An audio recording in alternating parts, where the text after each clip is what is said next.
আসসালামু আলাইকুম, সোনা মায়ের রান্নাঘর আপনাদের সবাইকে স্বাগত। আজকে দেখুন আতপ চালের আটা দিয়ে চালের আটা রুটি বানিয়ে দেখাবো কীভাবে বানায়। দেখতে থাকুন আর সঙ্গে থাকুন। চালের আটা নিয়েছি, চালের গুঁড়ি বলে কেউ আটা বলে, আমরা কিন্তু চালের আতপ চালের আটাই বলি। চুলো ধরিয়ে দিয়েছি, কড়াই খুমির করবো না, এই পতলাতে খুমির করবো। পতলা 3 বাটি পানি দিয়ে দেবো, এই পতলায় খুমির করবো। পানি দিয়ে দেবো, বাটি দিয়ে দিলাম, 1 চামচ লবণ দিয়ে দেবো, হাফ বাটি পানি নিয়েছি। শুকনো আতপ চালের আটা নিয়ে নেব, নিয়ে তো হাতে করে ঘুলে দেবো।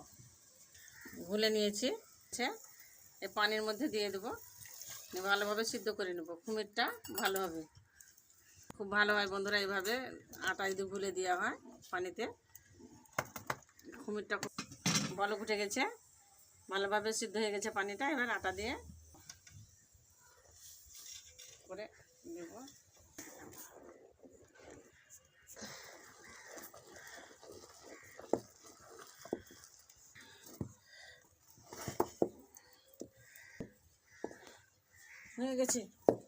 হয়ে গেছে ঢেলে নেব। নিয়েছি গরম গরম, একটু মথে নিতে হবে, হাতে পানি নিয়ে মেখে নেব, নাহলে হয়ে যাবে, শক্ত হয়ে গেলে ভালো হবে না রুটি। ঠান্ডা হয়ে গেছে, ভালোভাবে মেখে নেব। কুমিরটা লেচি কেটে নেব, এইভাবে কেটে নেব। নিয়েছি, বেস্তা করে নেব। এইভাবে করলে পরে রুটিটা ভালো হয় বন্ধুরা।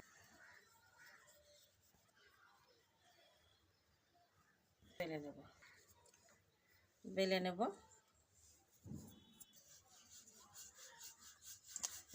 সামনেই সব রাত বন্ধুরা আমাদের। এইভাবে রুটি বানিয়ে আমরা খাই সব রাতে। বেলে নিয়েছি, এবার একইভাবে এভাবে বেলে নেব সব। তাওয়াটা বসিয়ে দিলাম, মাটির তাওয়াতে রুটি বানিয়ে দেখাবো সেকে।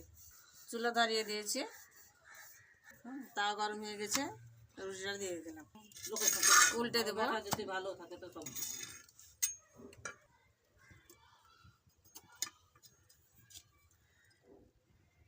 দেখুন ফুলছে,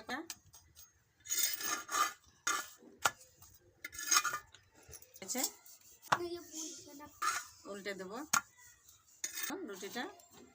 এই দেখুন কত সুন্দর ফুলেছে রুটিটা, দেখুন কত সুন্দর। এই দেখুন সাদা ধপধপে দিয়ে দেবো রুটিটা, উল্টে দেবো, কত সুন্দর ফুলেছে দেখুন রুটিটা।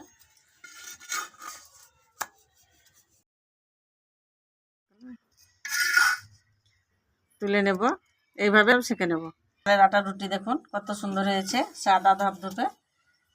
আমাদের সামনে সবে বরাতে এইভাবে রুটি বানিয়ে আমরা খাই, তাই আপনাদেরকে বানিয়ে দেখালাম। কেমন লাগলো বন্ধুরা রুটিটা দেখুন কত সুন্দর হয়েছে। কেমন লাগলো বন্ধুরা রুটিটা? ভালো লেগে থাকলে অবশ্যই লাইক কমেন্ট শেয়ার করবেন। সোনা মায়ের রান্নাঘর পেতে সাবস্ক্রাইব করে দেবেন, আমার পাশে থাকবেন, বেশি বেশি করে শেয়ার করবেন বন্ধুরা, আমার জন্য অনেক ভালো।